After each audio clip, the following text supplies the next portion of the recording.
So unfortunately, I hurt myself for the first time in this shop, and I'm definitely not proud of how I did it. And it's embarrassing, especially because I was not being smart. But this will give me an opportunity to share some tips with you so that you don't make the same mistakes I did and hurt yourself in the shop. So we can't always be prepared for injuries, right? We're human, we have errors. Sometimes we haven't had good sleep, we haven't eaten, we're extra stressed, we're overworked. A lot of things can arise. But in this situation, I was just being stupid, just honestly dumb. And I am 100% to blame for this, enough where I feel pretty ashamed with myself that I even did it. And I'll show you. So I've been working on this machine for the last few days. It's a large format drum sander, and I'm gonna put that video on Patreon. And it's actually pretty cool. This machine was dingy, dirty, and broken, and I bought it for pretty cheap, and I've been fixing it up. There's been a lot of problems. I even broke a part of it, and that was horrible.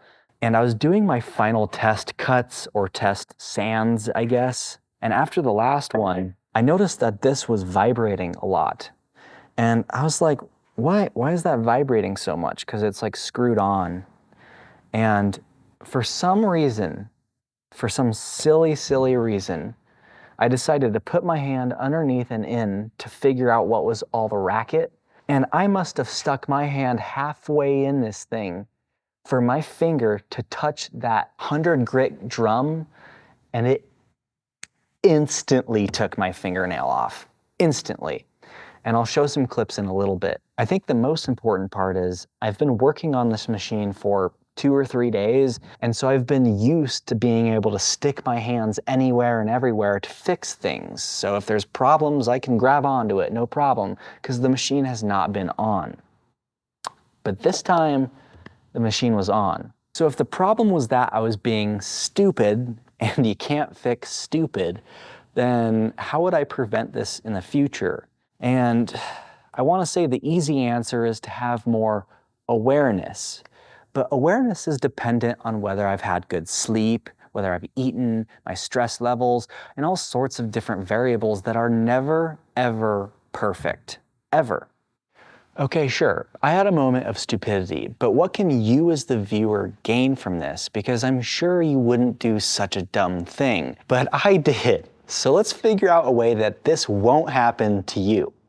First of all, it's pretty obvious. Unplug your machines if you're maintaining them. Silly things can happen to your hands if they're in silly places. And even though it's a fast way to get a manicure, for me, the results were questionable.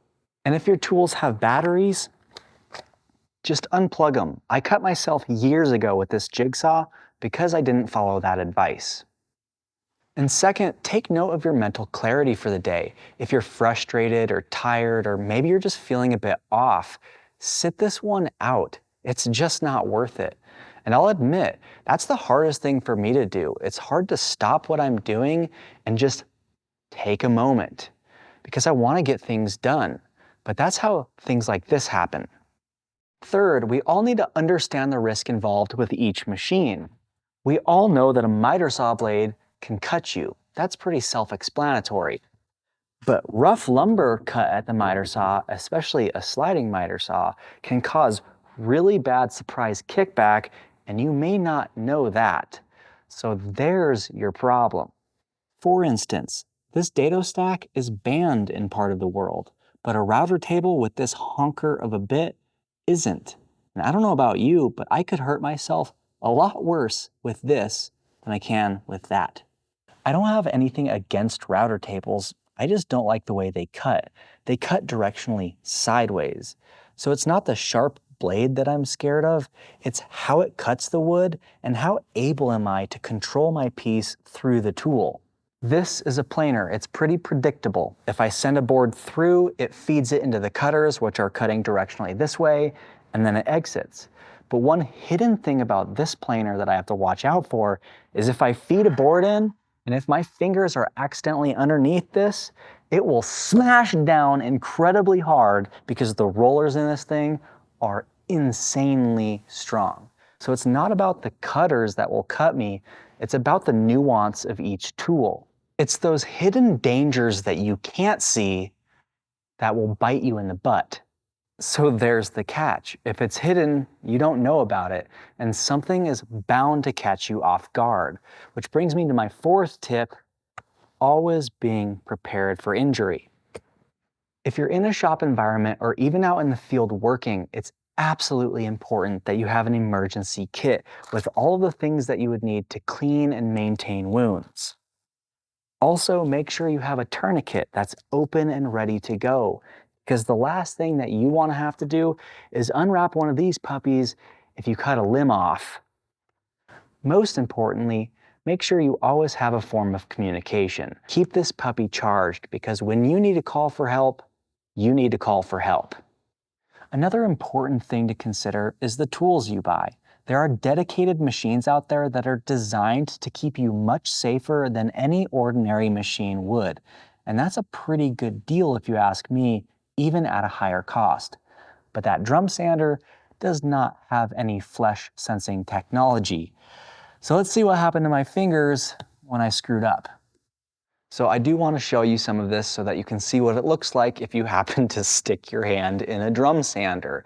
So if you're squeamish, I would not look at these next few clips. You can see that I sanded through my fingernail into the muscle, and boy did it burn. I had instant excruciating pain from my hand, and I don't know what came over me, but I instantly thought I should probably turn the camera on. So I turned the camera on, and these are some of those clips. I just stuck my finger in the drum sander on accident. And here's a little known fact about me. I pass out when I see blood. I don't know whether to go to urgent care or... So I'm going to show you the photo one more time so that you can see that close up. And I sanded through my muscle, and I'm kind of worried that I'm going to have like a permanent dent there for the rest of my life. But you know what?